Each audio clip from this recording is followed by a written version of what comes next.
कडून देवघरासाठी निश्चित दिशा त्यावेळी ठरवून घेणं गरजेचं आहे. मग त्या ठिकाणी देवघर करावं. वेगवेगळ्या खोल्यांमध्ये 2 किंवा 3 देवघरं नसावीत. देवघर हा ऊर्जेचा एक मोठा स्रोत असल्याने तो जागोजागी पसरलेला नको. घरात जागोजागी देवतांची चित्र ठेवणं चांगलं नाही. देवघरात एकाच ठिकाणी आणि निश्चित जागीच ती असायला हवीत. वास्तुशास्त्रातील नियमांप्रमाणे घरामध्ये देवांकरता असलेल्या स्थानी देवदेवतांची चित्र तसबिरी लावल्याने मंगलमय आणि पवित्र वातावरण निर्माण होतं. तुम्ही पूजा करत असताना तिथे कोणी अतिथी आला तर ते शुभ असतं. त्या अतिथीचा योग्य तो पाहुणचार करायला हवा.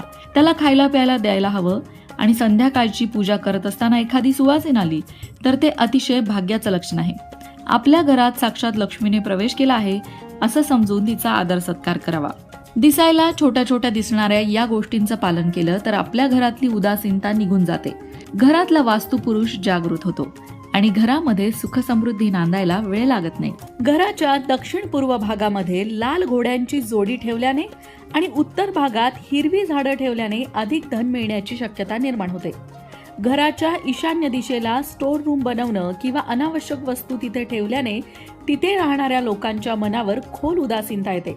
त्यामुळे ईशान्य दिशेला तुम्ही देवघर बनवायला हवं, स्टोर रूम नाही. तुमच्या घराच्या देवघरामध्ये नियमितपणे तुपाचा दिवा लावा. त्यामुळे घरातून सर्व प्रकारची नकारात्मक ऊर्जा बाहेर पडते. तसंच घरामध्ये शंख ठेवल्याने किंवा शंख फुंकल्याने सुद्धा घरातील वास्तुदोष दूर होतात. घरातील पूजेच्या ठिकाणी देवदेवतांना अर्पण केलेला हार दुसऱ्या दिवशी लगेच काढून टाकायला हवा आणि देवाला नवीन हार अर्पण करायला हवा. सुकलेली फुलं देवघरामध्ये ठेवू नये. चुकीच्या दिशेने ठेवलेल्या धार्मिक पुस्तकांमुळे सुद्धा वास्तुदोष निर्माण होतो. वास्तूनुसार धार्मिक ग्रंथ, धार्मिक पुस्तकं ही नेहमी पश्चिम दिशेला ठेवावीत. घरातले धार्मिक ग्रंथ पलंगाच्या खाली, गादीखाली, उशीखाली ठेवणं अशुभ मानलं जातं. त्यामुळे अशा ठिकाणी ते कधीही ठेवू नये.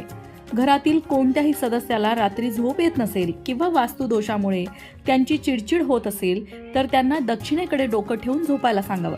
त्यामुळे त्यांच्या स्वभावात बदल होईल. निद्रानाशाची स्थिती सुद्धा सुधारेल, शांत झोप लागेल. घराच्या कोणत्याही खोलीत वाळलेली फुलं ठेवू नका. जर लहान पुष्पगुच्छात ठेवलेली फुलं कोमेजली असतील तर ती काढून नवीन फुलं त्यामध्ये ठेवा, पण वाळलेली फुलं घरात ठेवू नका. सकाळी सकाळी खिडक्या आणि दारं उघडे ठेवा, जेणेकरून ताजी हवा घरात येईल, सूर्यप्रकाश घरात येईल. असं केल्यामुळे घरात सकारात्मक ऊर्जा पसरते आणि कुठल्याही प्रकारचा वास्तुदोष असेल तर तो निघून जातो. संध्याकाळच्या वेळी देवाजवळ दिवा लावा, तुळशीजवळ दिवा लावा. त्याचबरोबर घरामध्ये कापूरही नक्की जाळा. संध्याकाळच्या वेळी घरात कापूर जाळल्यामुळे घरात प्रसन्नता पसरते. त्याचबरोबर माता लक्ष्मीचंही आगमन होतं. वास्तुदोषाचं एक प्रमुख कारण असतं घरामध्ये भंगार, तुटके फुटके भांडे, वापरात